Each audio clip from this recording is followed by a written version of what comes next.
Morning. Good morning. Thank you for joining. I'm hoping the sun stays out today. That'd be nice. Yeah, you're doing an event later today, right? Yep, 5:30. I just need the sun to stay out from 5:30 to 6:30. That's right. It's, one of the cool things about this industry is that, we do find ways to connect on a personal level, even if the reason is, to benefit us in business. It does encourage us to have that personal, relationship, have a little fun, right? Absolutely. But what Christian's referring to is we're having a mini golf tournament within the company. And I brought in Christian thinking he was a ringer, but I understand there's a lot of disclaimers. So that concerns me. Yes, that's right. I'm not the putt-putt champion, that's for sure. So Mike, I figure we should get started. We've got a good group on here today. I was curious, do you know the timelines of everything that's going on? I'd figure we'd start with that, and then we'll kind of lead into what we're seeing. Well, it's pretty fluid, and I can't say it's cast in stone. We've all been thinking August 17th, Yeah. but my understanding is that Neighbor will be pulling that compensation field out of MLS much earlier. And the date I keep hearing is August 1. I know that Monday there's supposed to be a broker sneak peek at the new forms and all that, and I think we'll have some more answers on Monday. But yeah, I'm trying to prepare our company that August 17th date. It's actually going to be sooner than that. So Yeah, well, I've heard the same thing. So the MLSs that are here in South Florida, you should expect that the compensation field will go away as of August 1st. And so that's what we should plan on. So even though everyone's looking at August 17th, we really are looking at August 1st for everyone down here. Mike, are they going to include a concessions field in our MLS? that I don't know. I mean, honestly, I'm not on that group that is developing all that, and I'm kind of getting things piecemeal. And you know how much misinformation has been tossed around these days. Yeah. I think the reality is this is coming at us quickly, and there's going to be, unfortunately, we're not getting a lot of notice.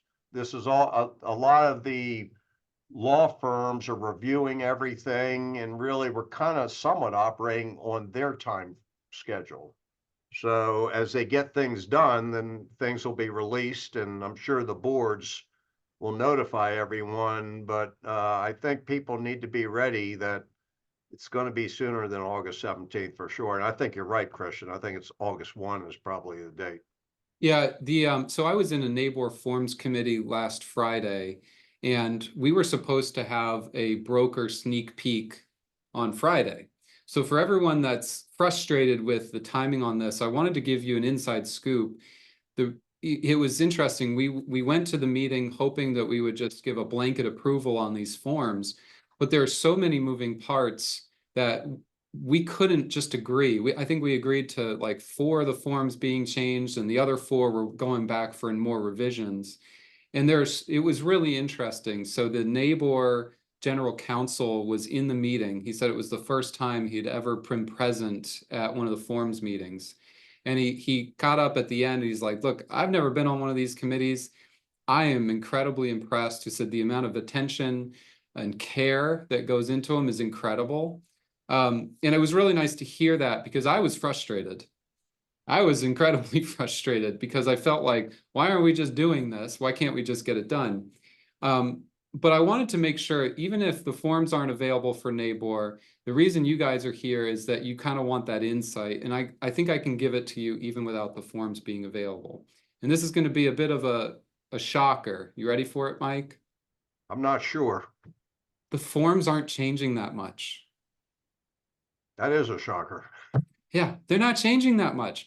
Let's look at them individually. We'll look at them piecemeal. the listing agreement will simply have language that says all commissions are negotiable and are not set by Florida law. That's the main change. In fact, one of the things that we were kind of going back and forth on is, will we require listing agreements to be amended post August 17th? Or if they're not going to be amended, is there going to be a disclosure that is prepared so that you can at least share the disclosure with your seller? And it's unsure. We don't know. The NABOR committee, we were kind of hemming and hawing on whether it should be an amendment or a disclosure, because we want to make sure that you guys are in compliance. We want to make sure that your listing agreements are valid, that you're not committing any sort of fraud or class action issues there. And so we don't have that answer yet. And so it kind of went back to the attorneys that are like at the compliance level. And I think ultimately they're going to do some sort of acknowledgement that the seller will sign. So you'll send this acknowledgement to an existing listing, and it will say, please acknowledge that, yes, commissions are negotiable and are not set by law. And then they might include language saying that the cooperation broker split will not be visible on MLS. It may or may not say that. I don't know if there's an obligation, but that's the first thing. If you have a listing agreement, there may be some sort of form that the sellers will have to acknowledge, whether it be an amendment or a disclosure, we're not so sure. Let me ask you this, Christian. I mean, I caught wind of that verbiage a couple months ago. Yeah. And we started putting that in our listing agreements several months ago for all new listings that came in. If we have that in our listing agreements, that would seem that maybe we don't need to go back to the seller because it's already in there. And where I'm going with this is, I know you have people besides my company on your Zoom meeting. I wonder, just thinking out loud, that if people were getting a new listing, even though they're waiting on the new form to come out, I'm wondering if that preemptive strike there makes sense. That's something they might want to run by their broker. Yeah, I think that would be a really smart thing to do, ultimately. It was really fun to hear the different brokers in the room. There was a Keller Williams broker and a Compass, and there are a lot of different brokers in that committee, Downing Fry included. And they were worried that if we had to amend every listing, it could be a disaster. It could be something that was unmanageable. But that's not really the way you have to think about it. You have to be in compliance with the settlement, and you have to make sure that your seller is aware of these changes. It's that simple. If we're lucky, we've got, half a dozen listings. If you're truly blessed, like some of the people on this meeting, you might have even more than that. And this is a very simple thing to me, that if you're to protect your business, you got to get your seller to acknowledge, because it will change things. It's going to change so much. And in the very least, a simple email to your client saying, hey, just so you know, here are some of the changes, and I want to make sure that I'm keeping you up to date on this stuff. In my mind, I was thinking, all right, we keep the listings the same because that's what our broker's telling us to do. Okay, that's fine. And then you get to the closing table and the seller notices something that they weren't expecting. I think that's a problem. If we can get in front of it for that simple point, I think it's worth it. Just let's keep our seller, our client, informed about how this may or may not work. Let's make sure they realize, hey, just so you know, there is a change coming. As you know, and as we talked about when we signed your listing agreement, these commissions are negotiable. And so we might see offers come in that look a little different than we initially discussed. Put that in writing, that's great. Call them up afterwards and say, hey, I sent you an email, take a look at it. Let me know if you have any questions and want to talk about it. I think that's the least we can do. If you have a listing coming up in the next couple of weeks, what would you add to that listing agreement to make sure you don't have to go through that again? I would simply add that commissions are negotiable and are not set by Florida law. Just like you're doing, Mike, I think that that's a very good practice just to add in. Otherwise, I do think the listing agreements will be available in the next 7 to 10 days. Today is the 17th of July. I would be shocked if the listing agreement hasn't been updated by, the 25th of July or sooner. Mike, you mentioned that there's a broker sneak peek on Monday. That could get delayed. It got delayed once already. So, and then they roll it out to the masses after that. So something simple like that, I think, would be a good practice to do. And Barry, I agree. Barry says, when in doubt, disclose. It's good advice, right? And if you're not worried about it, if you don't think that this is going to be a problem for your business, that's your decision to make. You can listen to the advice of lawyers all you want, and then I'll empower you to ignore us. I tell you that a lot, right, Mike? Feel free to ignore me. It's just an opinion. All right, so that's the listing agreement. I don't think it's going to change very much. This might come as a bit of a surprise to everybody, but let's look at the buyer brokerage agreement next. Guess what? It's not changing very much. You know what they're adding to it, Mike? What? Commissions are negotiable and are not set by Florida law. I heard that one before. Yeah, it's not going to change that much. So if you're waiting around to sign a buyer brokerage agreement to think that there's going to be this watershed moment of like, oh my gosh, everything's changing, it's not going to be in the forms. That is a form that is going to remain in basically the same form as it is today. In fact, I think we should go over that form real quick just to give ourselves a quick refresher. Mike, what are you hearing from your agents and people in the industry about buyer brokerage agreements? What's your take on it? Well, in my mind, the simpler the better. Because if you hit a buyer up with a 4 or 5 page document, it's going to freak them out. And so the simpler the better. Be prepared for questions. But the important thing a lot of people don't know is half the people out there come from states that already have this buyer broker agreement in place. Yeah. So you might be a little nervous about presenting it the first time, but the person you're presenting it to might be used to it in their home state.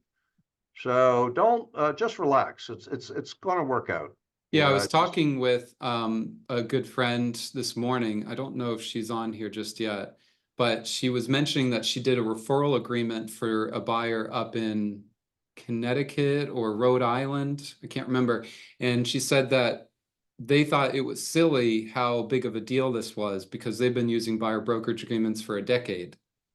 And so if you can, give someone like that a call and say, look, explain it to me. How do you do it? What's your pitch? What's the pushback on this stuff? And, what changes do you expect? I think that could be a huge benefit we to have an you and your agent business. that also has a license out in Colorado, and in Colorado they use the buyer broker agreement, and he's kind of snickering in that he said, this isn't that big a deal. I mean, really, we've been doing it for years, and it's he's kind of surprised at the response here in Florida. And I said, well, it's just because it's kind of a new thing for some people. Yeah, so I think the form itself is not a big deal. I do think the change that will come from it is a big deal. So Mike, last week, remember when it came up last week about these new construction deals? Do you remember kind of what the concern was on that? I think it was about the bonuses, right? And not wanting to leave money on the table. Yep.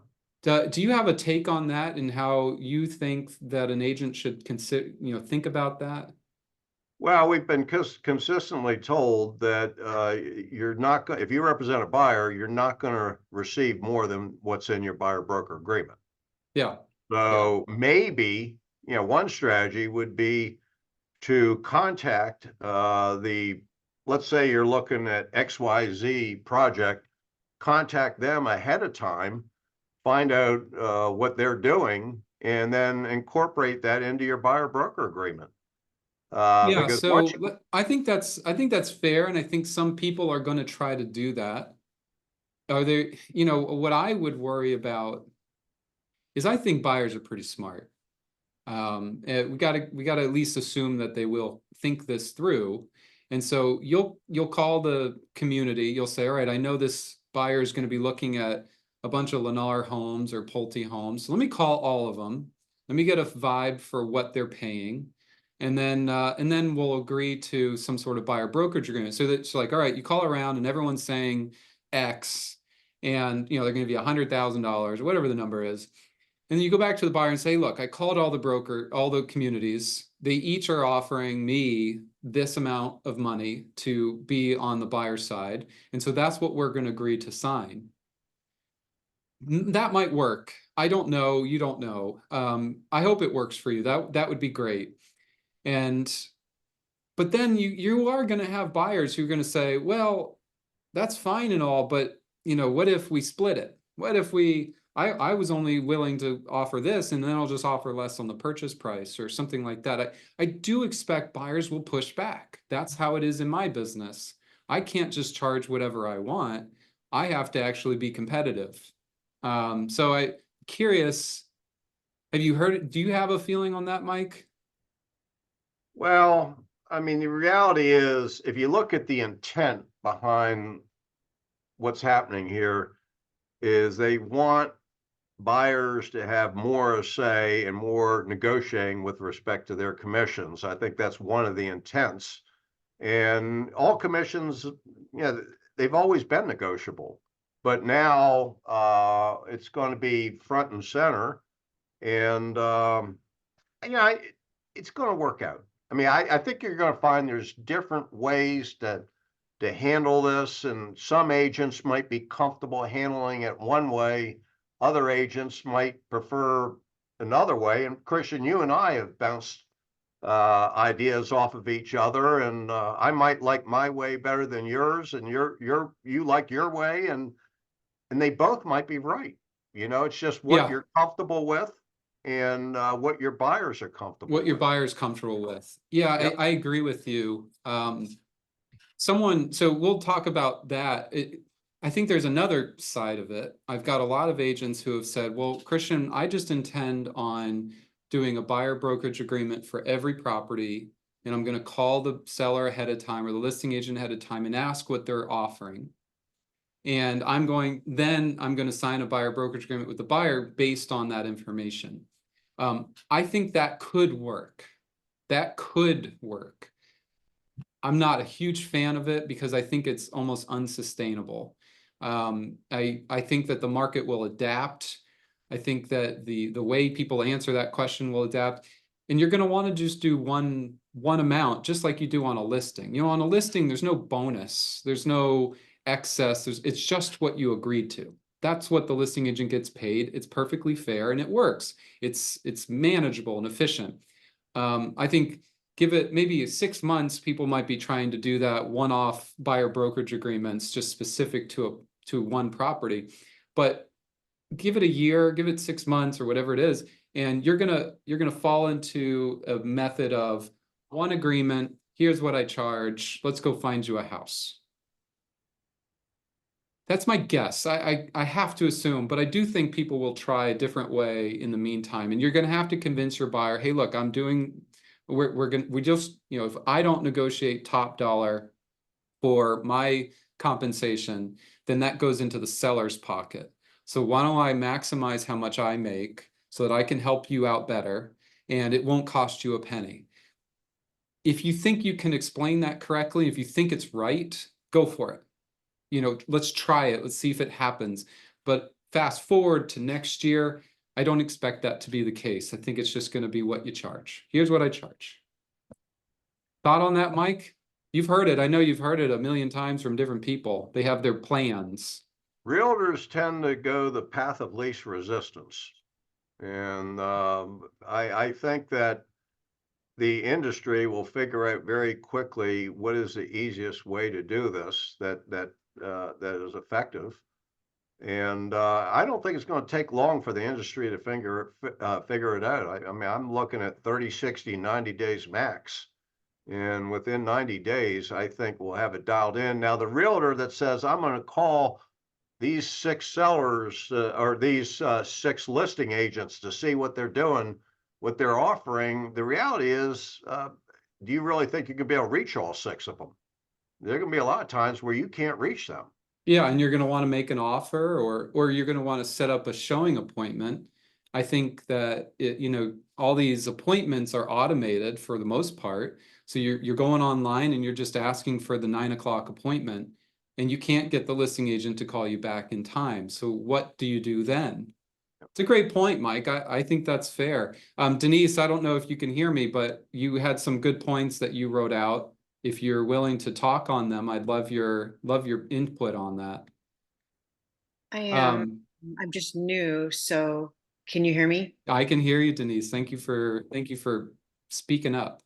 I'm just new, so I might be misunderstanding something, but I guess one of my concerns as a new agent is that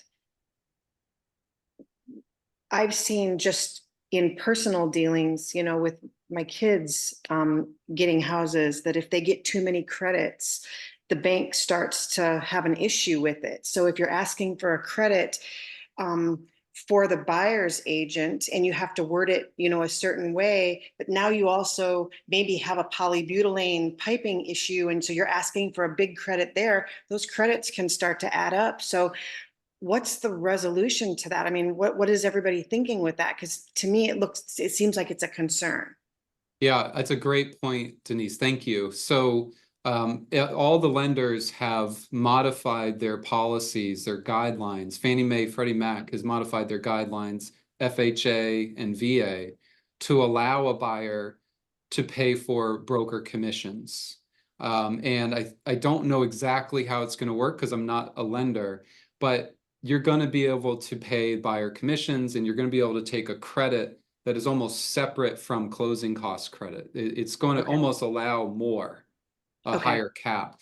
That being said, you don't want to be the guinea pig, so the first couple of months, you don't want to be the only person that's ever tried it.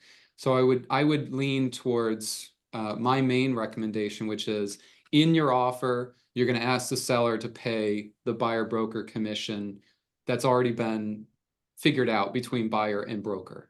So Denise, in that example, that your buyer is, going to pay you 2.5, whatever. Let's say it's X. We're just going to stick to X. Buyer's going to pay X. And so in your offer, you weren't able to confirm with a listing agent. You're not going to change it. It just is what it is. So you make your offer saying seller shall pay my broker X as commission or as compensation at closing. And you're just, hopefully the seller goes with it and they just sign off on it. You could have some problems where a seller says, I read the news and I'm not paying it.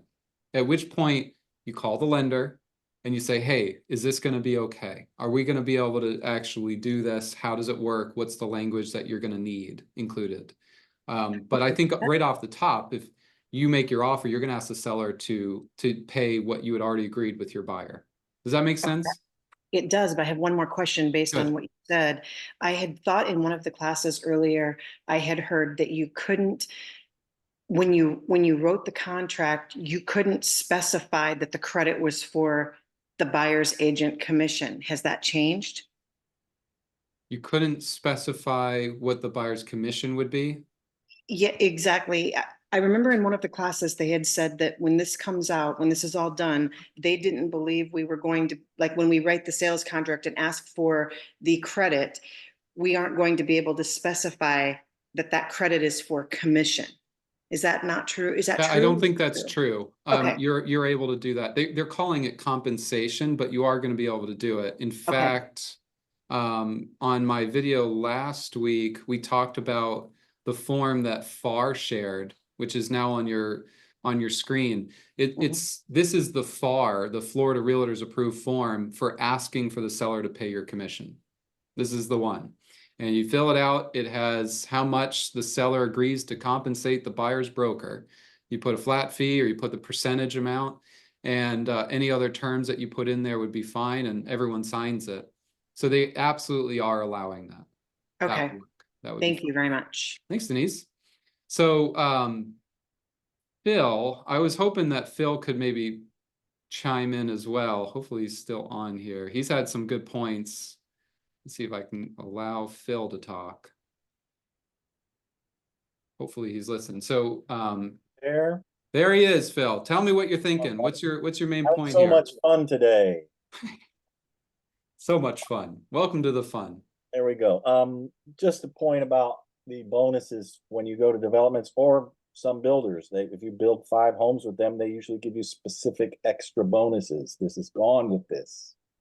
That ruins this incentive of going continuously to Lely or Lennar or specific builders that do offer those bonuses to people that keep bringing customers to them.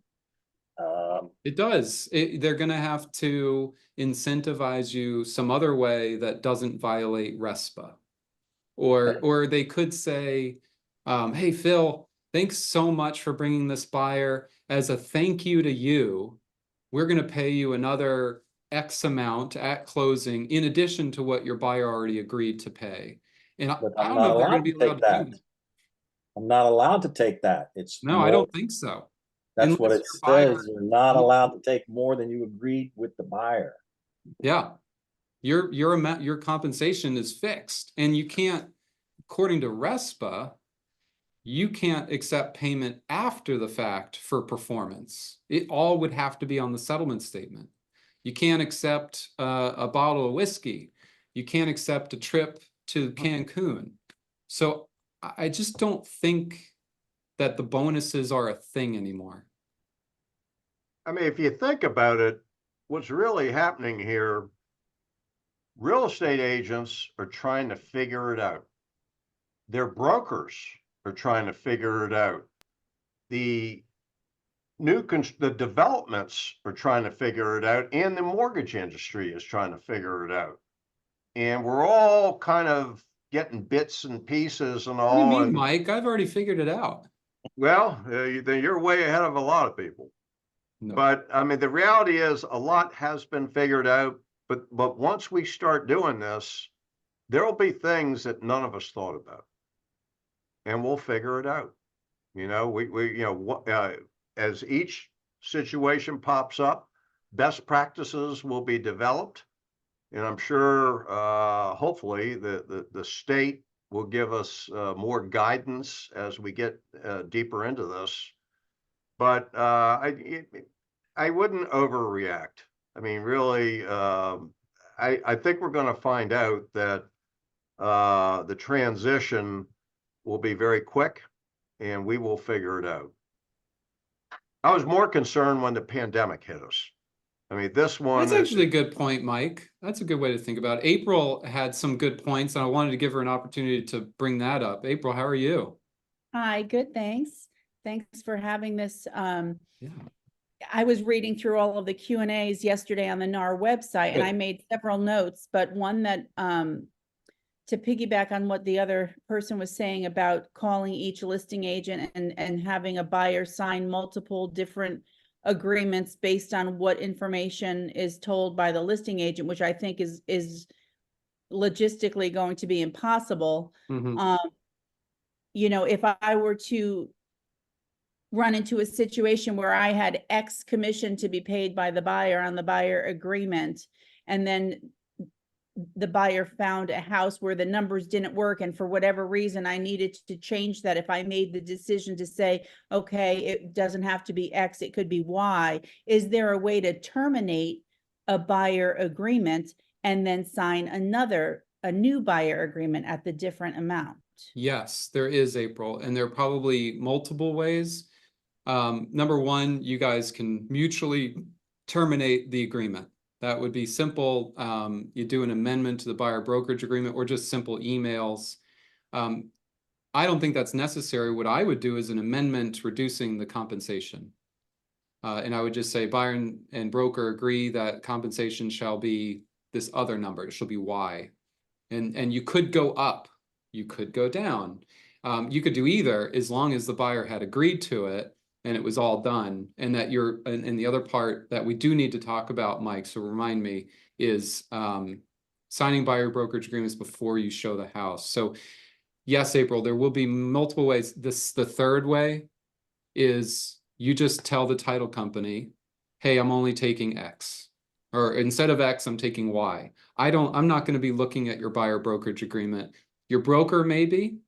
Mike might look at what came in on the settlement statement and what your buyer brokerage agreement says. And he might ask, hey, why is this less? Why is this more? What happened? But if it's less, you're just going to tell me and that's what you'll get paid. Does that make sense? Yeah, I've never heard anybody say that before, so I'm very pleased to hear Yeah. that. I mean, it could go either way. It could be reduced or it could be increased even. It can be, absolutely. The most important part is that you have a signed agreement and that at that time, it's specific as to the amount.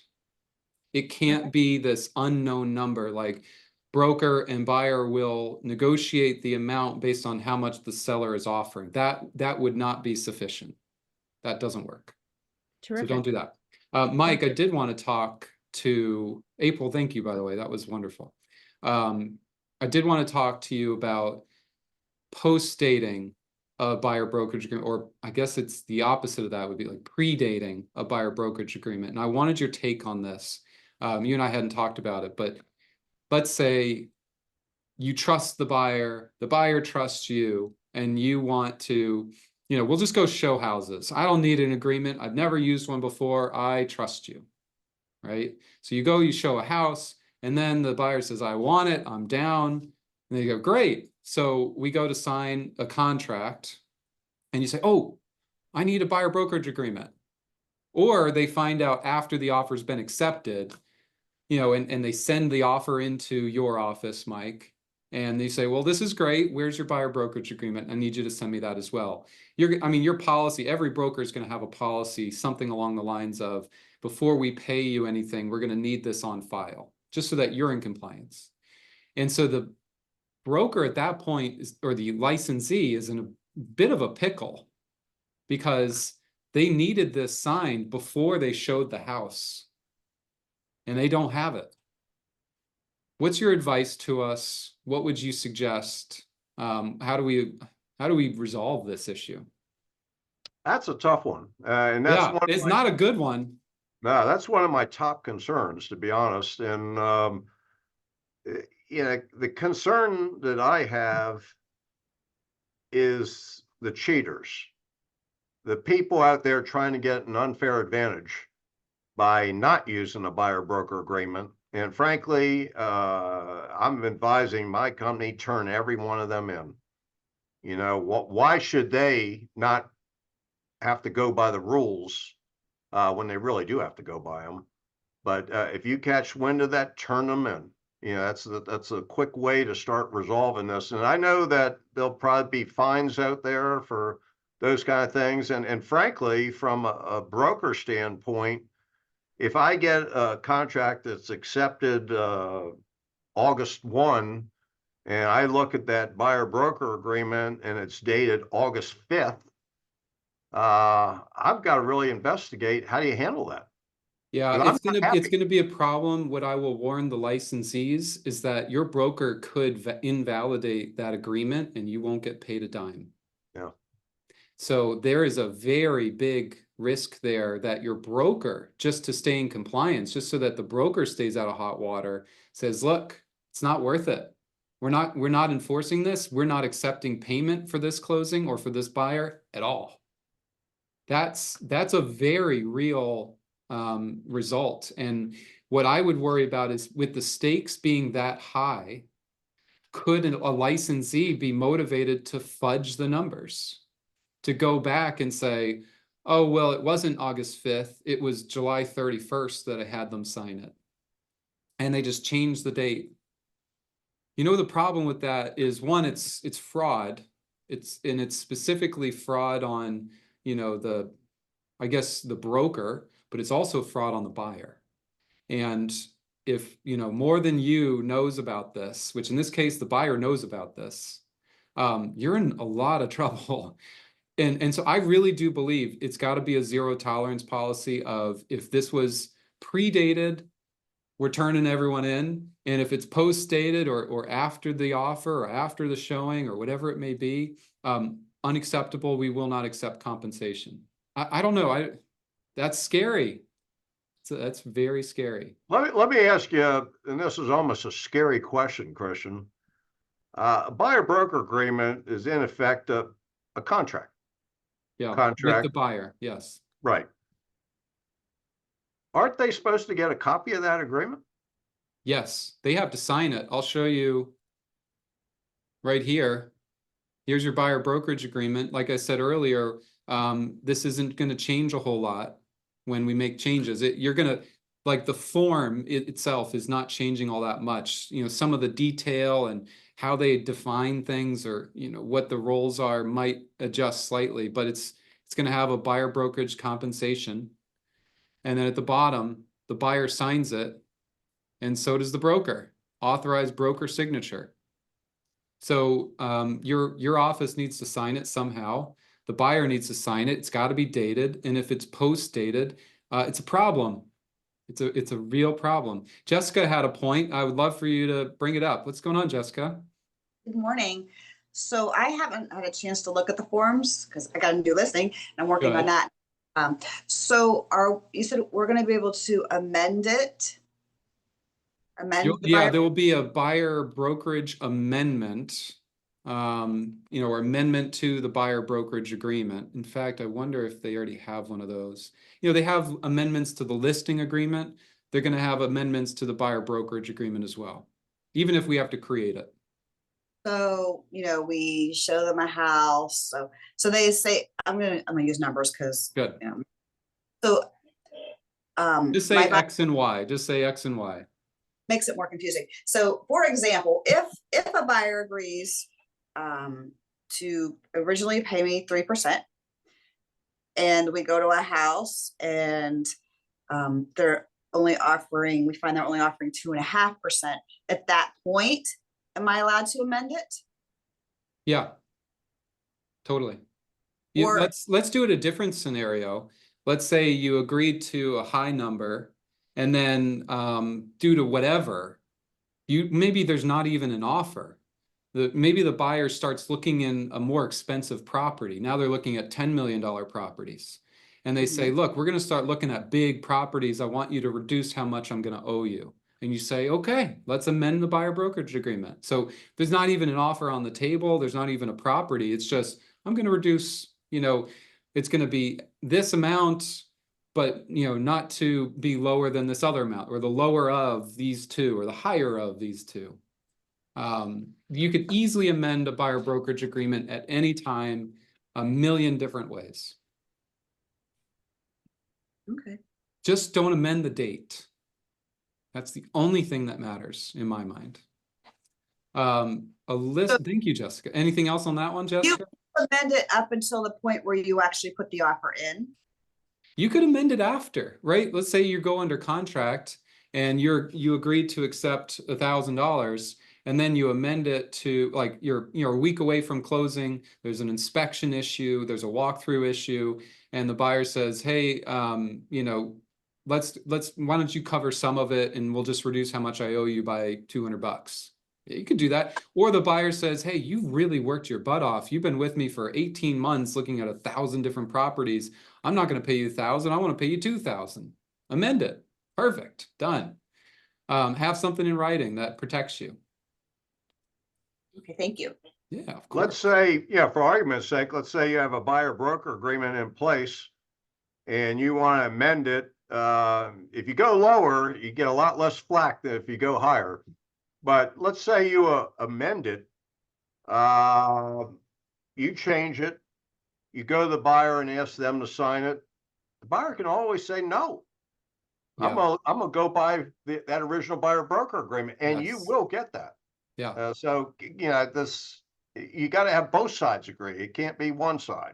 I really think that you have to model it off of a listing agent process, right? Never in our history has a listing agent been able to renegotiate based on how much the buyer is offering. It just doesn't, and you guys might correct me on unique circumstances, but generally speaking, how much you agreed on that listing agreement is what you're paid at closing.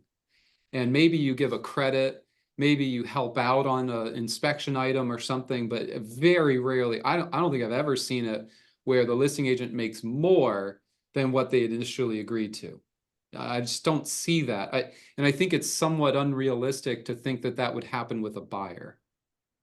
So as much as everyone is thinking we're going to try and keep things the same and we're going to protect those builder bonuses and we're going to be able to amend it because my buyer loves me that much, never worked that way with a listing, ever. So just, I think, I don't know how long it's going to take. It might take a month or 6 months or 12 months, but you're just going to charge what you charge. And the commissions are negotiable and not set by Florida law, right? Yeah, if So, there's one bit of advice I'd give Good. people, the Department of Justice, what they're very concerned about, and this came out in a letter from NAR's president, is that they're very concerned about people being creative and trying workarounds. Don't do that. That gets you in a world of trouble. They don't want to see cheaters.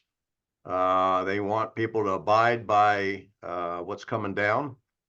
And I think people will find out very quickly that they're going to be looking, they don't want to see cheating. they don't want to see cheating. They don't want to work around. Paula asked, and I think we've answered it, but we'll do it again. Can you amend when a bonus is offered? Can the agent accept? Yeah, you could. So if you're supposed to get paid 1,000 and the bonus is going to double that, and the buyer is okay with you getting more, get an amendment to your brokerage agreement or sign a new one. That's maybe not a new one, maybe we have to be careful, but an amendment saying, yes, we will allow the broker to receive more. You could do that. Just don't think that's realistic. I think alternatively, the builder will just offer that to the buyer.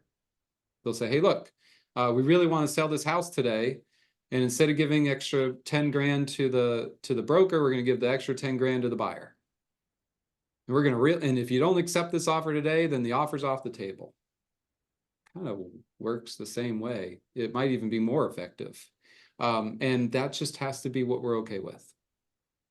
It's a big change if you're used to it. I was talking to a broker this morning who was getting a $10,000 bonus on top of what they knew they were getting paid, just out of nowhere. Hey, here's an extra bonus.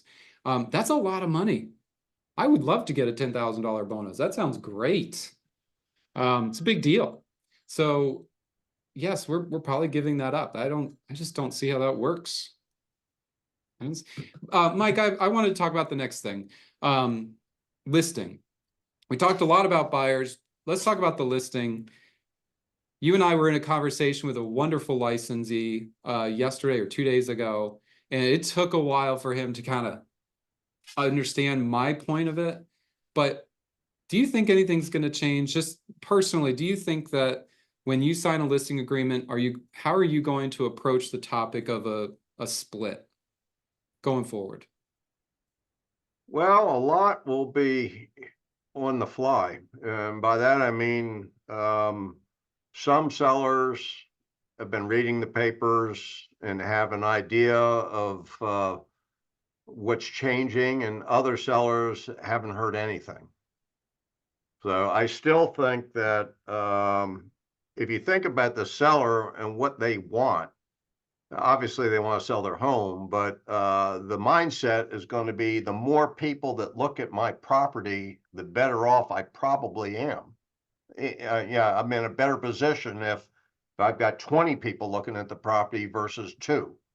So they're probably going to have that discussion with the listing agent on what do we need to do to best market this property. And that's where you have a chance to sell your value and say, here are some of my marketing ideas. What is your thinking? And this is where you kind of you form a team with them, so to speak.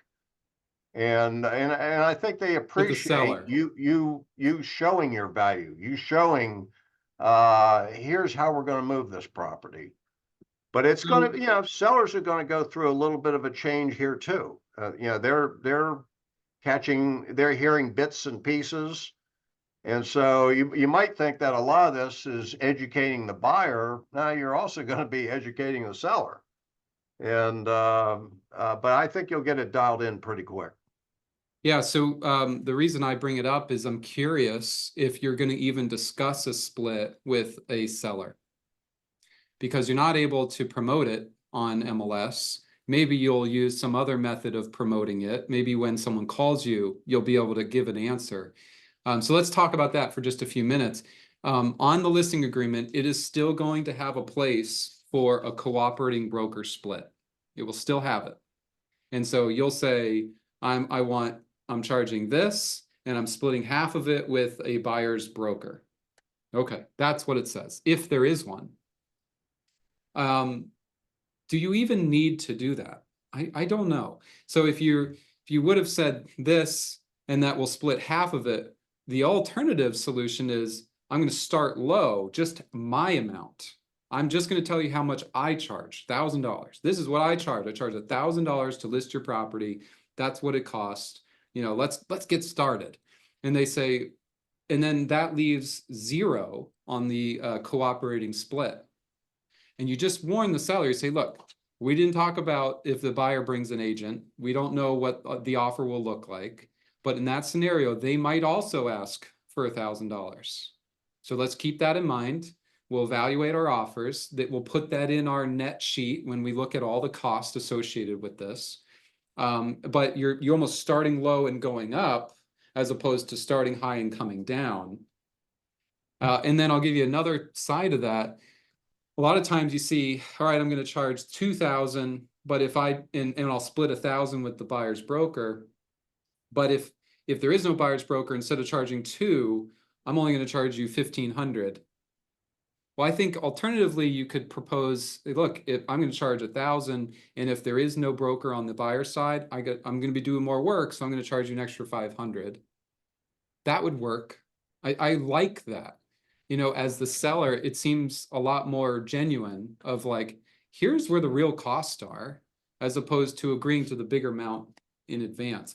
That might be too extreme, at least initially. I don't know how many people will use that method, but you could imagine how effective it could be when you go to a listing appointment and the fees you're saying are lower than the next guy.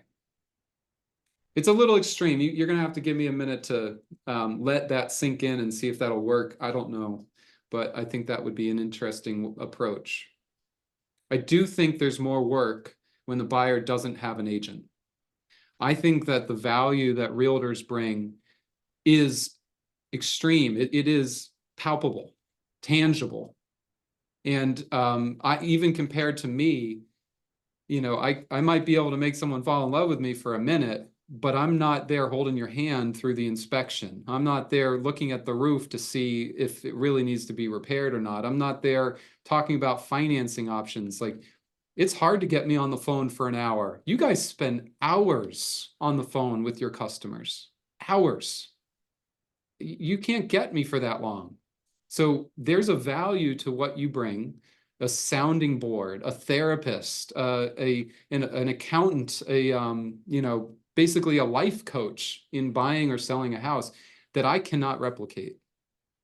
And that has to be incorporated into your pitch. It's like, look, yes, you may want to reach out to the attorney and have him do the paperwork. That's fine. But the attorney will never match the amount of input that I will have, ever. Not in a million years. Did I brown nose enough there, Mike? You're on your game today, I'm telling you.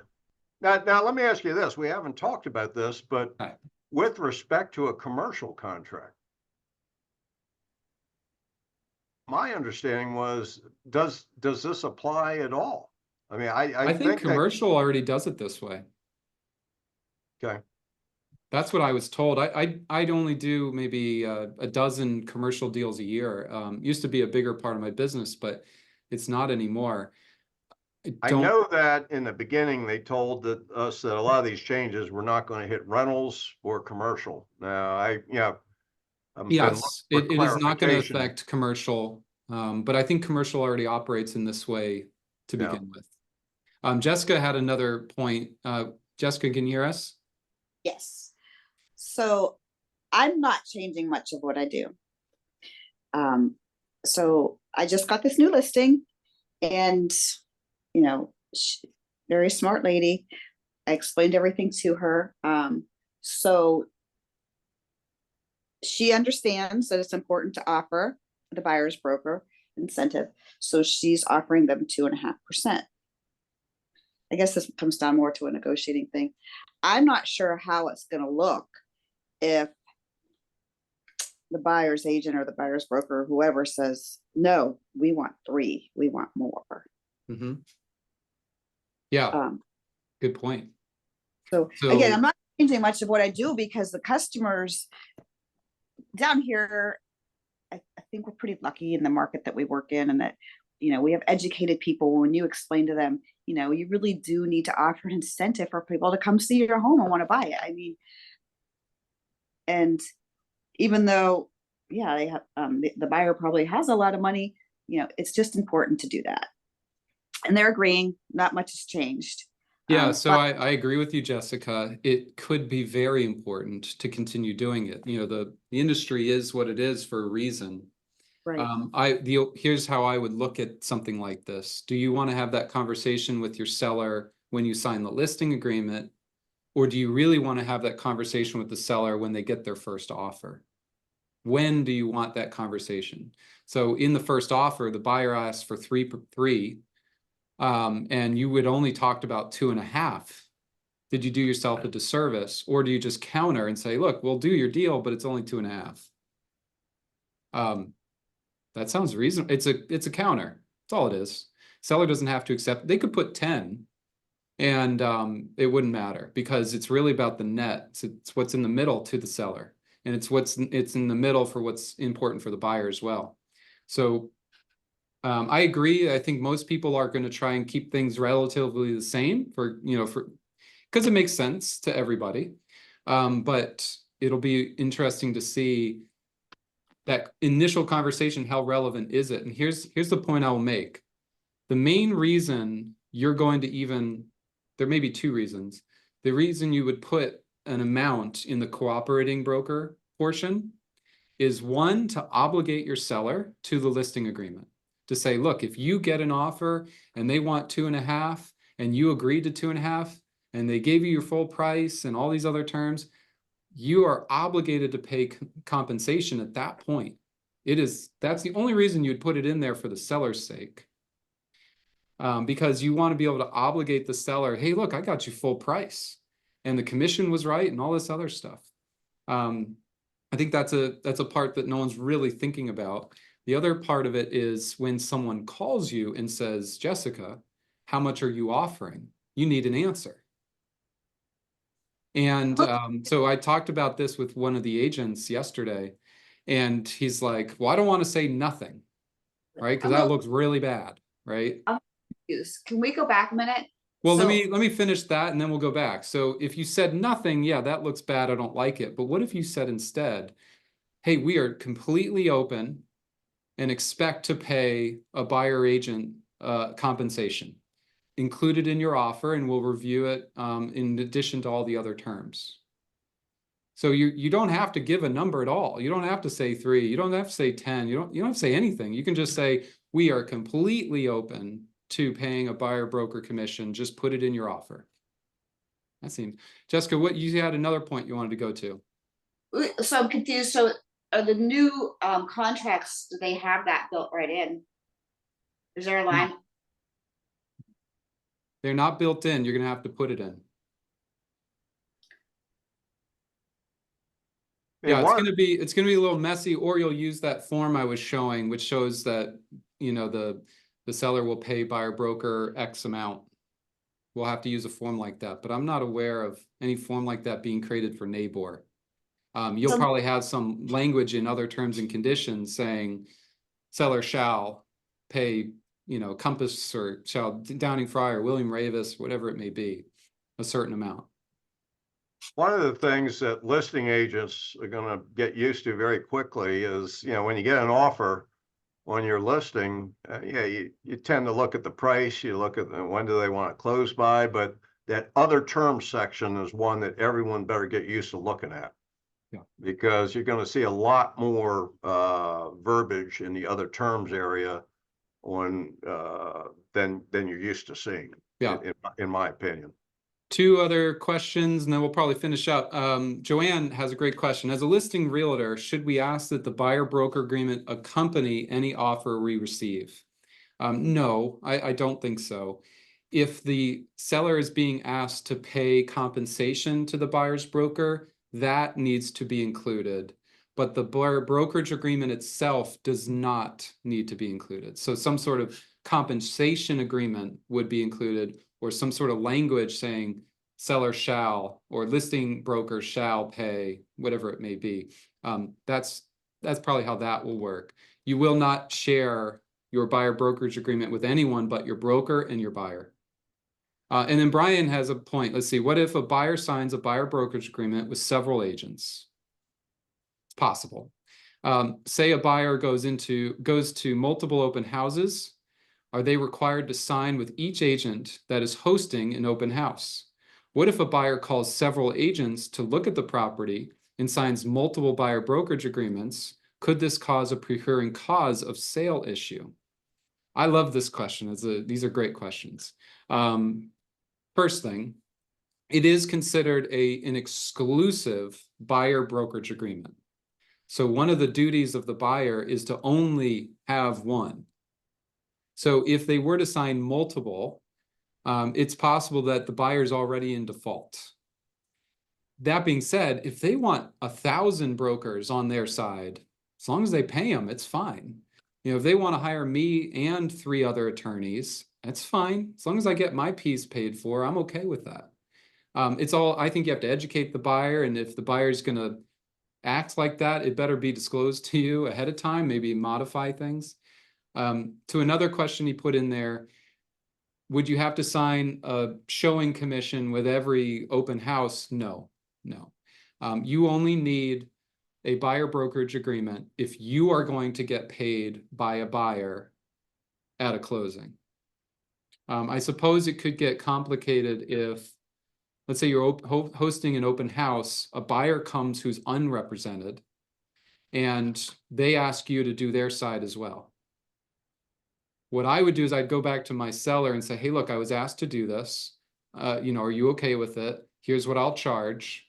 Let's make sure we're all on the same page. I'd call my broker. I'd make sure that the process was in place, that I could get paid correctly. I'd probably just increase the amount the seller is paying me, and the higher purchase price would incorporate that as well. It's kind of what I was discussing earlier, that you might have language in your listing agreement where it's this, and if the buyer doesn't have an agent, then I charge this.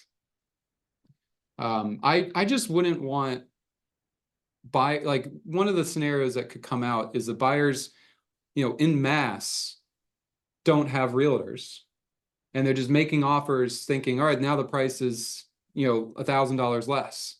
And so as a listing agent, you want to protect against that possibility of you've got 2 offers. One of them, the agent is asking, or there's no agent. One of them, there is an agent. Which one do you really want to be involved in? Which one has more work? Can you compensate yourself a little bit more if you're having to do more of the work? Catherine, in her letter and her chat, said, I think it's double the liability if you're doing both sides, so it should get paid double. Yeah, that sounds fair to me. That's not a problem. I would say most of the time there's a small discount, but not always. Not always. I think that's it, Mike. This was a long one. This was a good one. Great topic. And honestly, in the coming weeks, we're going to be exposed to new questions and things we haven't thought of. And this is how best practices gets developed. Yeah. So we'll figure it out. We will figure it out. We have to wait and see what the forms are. Vicky even mentions that, some brokers are coming out with their own forms. I'm not a huge fan of that. I think that if brokers are creating their own forms, it better be right. And I think that anytime you have your own form, it leads to some sort of disruption, where other agents could be like, what form is this? Even as attorneys, we look at, you know, have I seen this contract before? And I'm gonna charge you more if it's a form I haven't seen before. It's just obvious. It's like, there's no other way for me to do it. You want to create your own form, that's fine, but instead of a 20-minute consult, it's gonna be a 2-hour consult. I'm gonna charge you more. So I don't like brokers making their own forms unless Nabor screws it up, unless Farbar screws it up. Maybe they will. We'll see. We'll have to wait. Hopefully forms will be available in the next 7 to 10 days. That would be my guess. Thank you, Mike. Thank you, everybody. You Jesse. guys are awesome. See you, we'll see you on the next one.